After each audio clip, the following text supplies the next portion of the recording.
This is episode 8 of the greatest power scaling show on all of YouTube, but can they beat Goku? On today's episode, we're covering Aizen from Bleach. I won't bore you with any extensive intros, and as always, the guest goes first. To start, Aizen was able to fight against...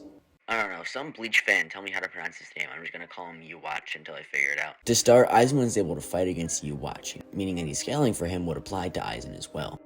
Here, he was threatening all of the realms of the Bleach verse. Now to scale all that. To start, there's the Valley of Screams. Here it states that one would contain an infinite number of souls, and it's obvious that to contain an infinite amount of things, that construct in question must be infinite in size. All those little dots you see on your screen, yeah, those are Valleys of Screams. I count 9. 9 infinite realms is already hyperversal.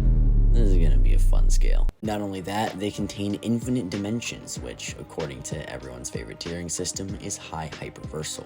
Beyond that is the Dangai. The Dangai is stated to be a hyperspace. Don't ask why this scan's in French, I don't know either. Here's the translation though. Not only is it a hyperspace, it's just visually bigger than the Valley of Screams, so you could imagine where it scales. But it doesn't end there. The Dangai is there to connect two larger worlds, the living world and the soul society, and again, larger than the previous construct, so you know where it scales.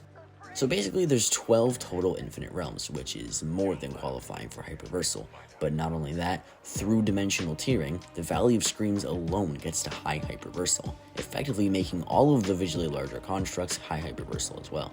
This doesn't combine to a higher tier, I guess that just makes the realms high hyperversal-er. But it gets better.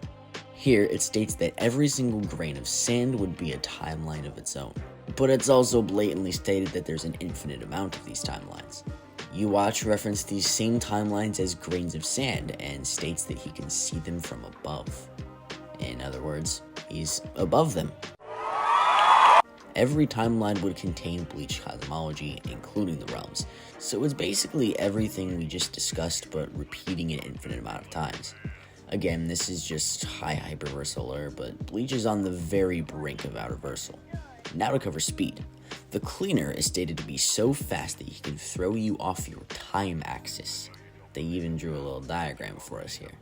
This would qualify him for immeasurable speed. And what do you know? Aizen dog walks. Moving on to abilities. Aizen has resistance to existence erasure. He gets erased and kinda just says no.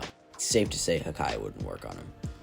Now I can go super in depth about his abilities and his skill as a fighter, but instead I'll just provide you with this. Aizen was so immensely strong here that a human died only from being in his presence, as his spirits were unable to withstand his power. That speaks for itself. Aizen is strong, but can Son Goku compete? Let's find out. All of my returning viewers know all of this, so if you're one of them, here's the timestamp for when I get onto the results. For everyone else, let's scale. Physical strength and destructive capability. In the Battle of Gods arc of Dragon Ball Super, Goku clashed fists with Beerus, and Elder Kai made a statement that sums up Goku's strength. Elder Kai states, "If these two clash against each other like this a few more times, people, planets, gods like us, even Beerus and Goku will be completely destroyed. There will be nothing left in the universe. It will turn into a vacuum made of nothingness." This means Goku was able to threaten the entirety of the Universe 7 macrocosm. Now that we know Goku scales to it, we must scale it.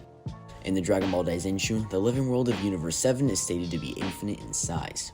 And it's not only there. Here's some more scans for you down players. The Demon Realm is said to be the other side of the same coin as the living universe, as it's a parallel version of it where magic has more sway than science, and being parallel to infinity means it's equal to infinity. That wraps up the bottom half of the cosmology. Let's move on to the top half, the afterlife. Before I get into all that, I'd like to address the fact that everything in the afterlife is dimensionally transcendental of everything I just talked about.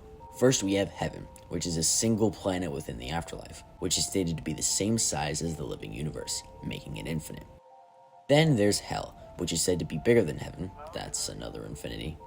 Then there's the Kyle realm, which contains Heaven, and containing infinite equals infinite. Then there's Enma's realm, which is the waiting point between Heaven and Hell, and it's also equal in size to both, making it infinite. And lastly, there's the Kaioshin realm, which orbits around the entire macrocosm and is stated to be 1/10 the size of it. and everyone knows infinity divided by 10 is just still infinity.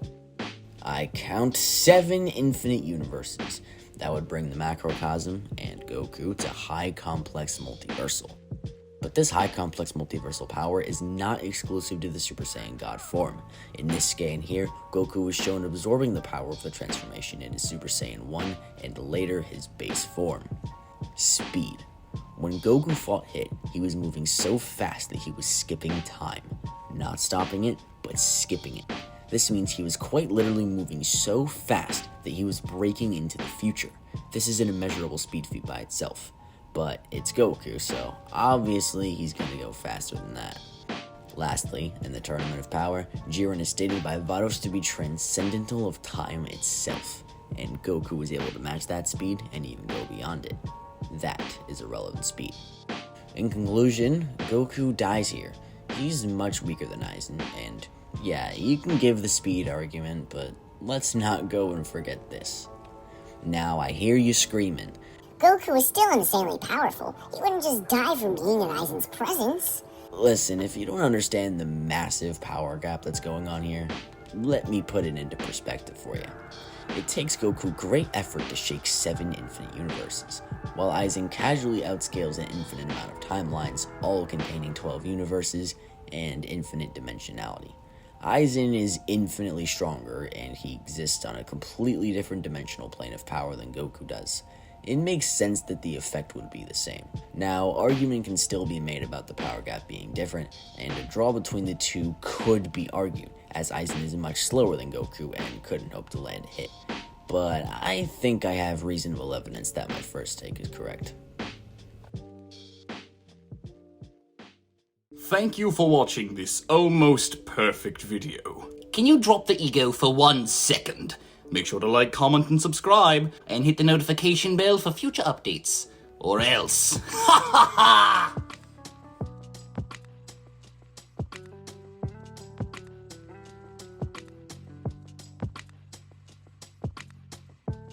Next time on Can They Beat Goku, we witness the ultimate rematch. Back on episode 2, I made Goku vs. Superman, but I didn't take into account the Xeno or Cosmic Armor variants. This time around, that changes. We're doing Cosmic Armor Superman versus Xeno Goku. This is going to come out in 2 weeks, or February 18th, 2023. As Frieza said, make sure you turn on notifications so you don't miss it. Goodbye.